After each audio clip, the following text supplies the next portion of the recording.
အားလုံးပဲမင်္ဂလာပါ Computing for Everyone Channel မှာကြိုဆိုပါရစေ။ကျွန်တော်နာမည်ကတော့ Zaw Htet ပါ Computer Teacher and Digital Marketer တူဖြစ်ပါတယ်။ကျွန်တော်ဒီနေ့ဖော်ပြမယ့်အကြောင်းအရာကတော့ဒီ Excel ကိုတစ်ခါမှမသုံးဘူးတဲ့လူတွေအတွက် Excel ကိုဘယ်လိုဖွင့်လို့ရတယ်ဆိုတာရယ်နောက်ပြီးတော့ Excel ရဲ့အခြေခံအခေါ်အဝေါ်လေးတွေရယ်ဒါတွေကိုပထမဦးဆုံးဒီနေ့ Excel tutorial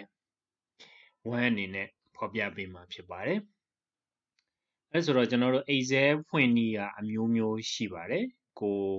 လေ့လာနိုင်ရင်လေ့လာသလောက်နည်းလမ်းတွေအများကြီးရှိပါတယ်။အဲ့ဒီထဲမှာကျွန်တော်ကနေပြီးတော့နည်းလမ်း၄မျိုးကိုပြောပြမှာဖြစ်ပါတယ်။ပထမတစ်နည်းကကြတော့ကျွန်တော်တို့ဒီအခုမြင်တွေ့နေရတဲ့ desktop ပေါ်မှာရှိတဲ့ icon ကိုကျွန်တော်တို့ double click နော်နှစ်ချက်နှိပ်ပြီးတော့ဖွင့်တဲ့နည်းဖြစ်ပါတယ်။ကျွန်တော်တို့ဒီ desktop ပေါ်မှာရှိတဲ့ဒီ software shortcut တွေအကုန်လုံးကို icon လို့ခေါ်ပါတယ်။နှစ်ချက်နှိပ်ပြီးဖွင့်လိုက်မယ်။ဒါဆိုရင်ဒီ Excel ဆိုတဲ့ software ဖွင့်လာမယ်။ Okay ကျွန်တော်တို့ page တဲ့အခါမှာတော့ဒီ close ဆိုတဲ့ကြက်ရှည်ကပ် button လေးကိုနှိပ်ပြီးတော့ပိတ်လိုက်လို့ရပါတယ်။ဒါက desktop ပေါ်က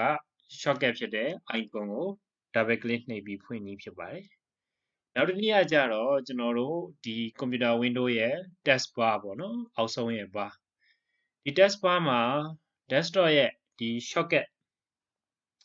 ပုံလေးရှိပါတယ် software shortcut ကလေးရှိပါတယ်အဲ့ဒီ software shortcut ကလေးကိုကျွန်တော်တို့က click ထောက်ပြီးတော့တစ်ချက်နှိပ်ပြီးတော့ single click နဲ့ဖွင့်မယ်ဆိုလို့ရှိရင်လည်းရပါတယ်နောက်တစ်နည်းကကြတော့ကျွန်တော်တို့က step ထဲမှာသွားပြီးတော့ step menu မှာသွားပြီးတော့ကျွန်တော်တို့ကဒီမှာ Microsoft Excel ကိုရှာတာပေါ့နော်ရှာပြီးတော့ဖွင့်နည်းဖြစ်ပါတယ်ကျွန်တော်တို့ EACE ရဲ့ Excel E လို့တစ်လုံးနဲ့ရိုက်လိုက်တာနဲ့ Excel ဆိုတာကြာလာပါတယ်ပုံမှန်သုံးနေကြ software ဆိုလို့ရှိရင်တော့ကျွန်တော်တို့ Excel 2013ဆိုတာဒီ step menu ထဲမှာ auto ပေါ်နေမှာဖြစ်ပါတယ်ဟုတ်ပါပြီနောက်တစ်နည်းကကြတော့ကျွန်တော်တို့ဒီ run box ကိုအသုံးပြုပြီးတော့ဖွင့်နည်းဖြစ်ပါတယ် run box ကိုဖွင့်မယ်ဆိုလို့ရှိရင်တော့ computer ကနေပြီးတော့ Windows ရဲ့ R ကိုနှိပ်ရပါတယ်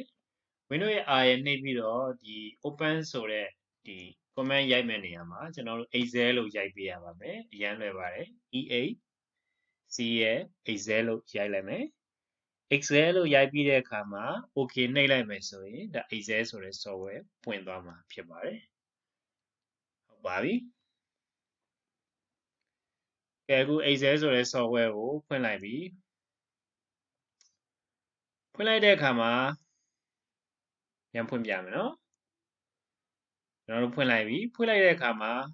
ကျွန်တော်တို့ဒီ blank workbook ဆိုတာရှိတယ်နော် Microsoft Word ကိုဝင်ပြီဆိုလို့ရှိရင်တော့ Word file အနေနဲ့ blank document ဆိုတာရှိတယ်အဲ့ဒါကိုရွေးပေးရတယ်ဒီမှာလည်းအဲ့လိုပဲ blank workbook ဆိုတာကိုရွေးမှာကျွန်တော်တို့ webbook တစ်ခုကိုရရှိမှာဖြစ်ပါတယ်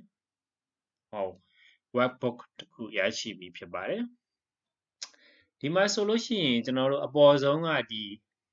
ဘာတန်းကိုကျွန်တော်တို့ title bar လို့ခေါ်ပါတယ်။ဘာဖြစ်လို့ title bar လို့ခေါ်တဲ့အခါကျတော့ကျွန်တော်တို့ရဲ့အမည်နာမည်ကိုဖော်ပြတာဖြစ်တဲ့အတွက် title bar လို့ခေါ်ပါတယ်။ဒီပေါ်မှာကြည့်လိုက်မယ်ဆိုရင် book 1 Excel လို့ပေါ်နေပါတယ်။နော် Microsoft Word မှာဆိုရင် document 1 Excel လို့ပေါ်နေလိမ့်မယ်။ဒီ file ကိုဒီဟာလေးကိုကျွန်တော်တို့က file ကိုသွားပြီးတော့ save နဲ့ save လိုက်မယ်။ပြီးတော့ကိုယ့်ရဲ့နာမည်ကိုပေးလိုက်မယ်ဆိုရင်ဒီနေရာမှာ book 1အစားကိုယ့်ရဲ့နာမည်ပေါ်သွားမှာဖြစ်ပါတယ်။စာကတော့ရိုက်မယ်ဆိုရင်အခုကျွန်တော်တို့တန်းရိုက်ရုံပါပဲ။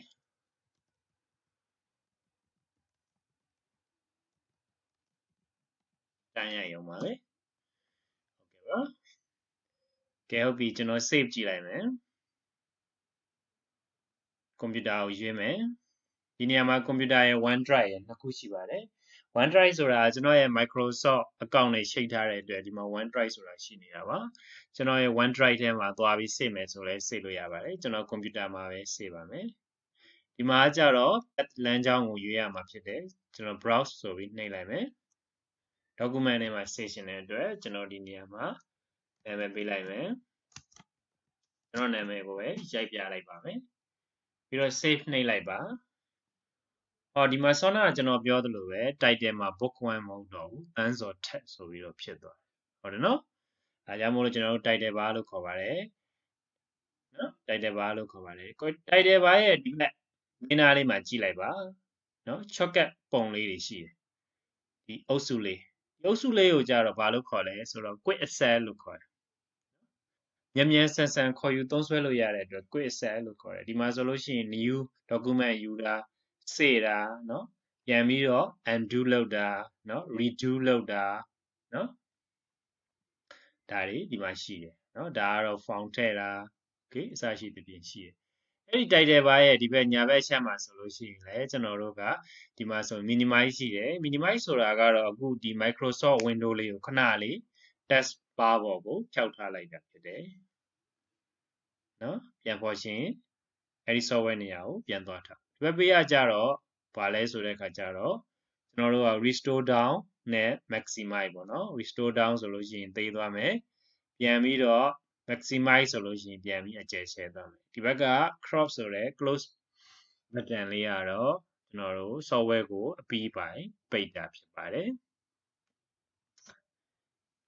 ကဲ title bar ပြီးတဲ့အခါကျတော့ဒီအောက်မှာဘာရှိလဲဆိုတော့ကျွန်တော်တို့ menu bar လို့ရှိပါတယ်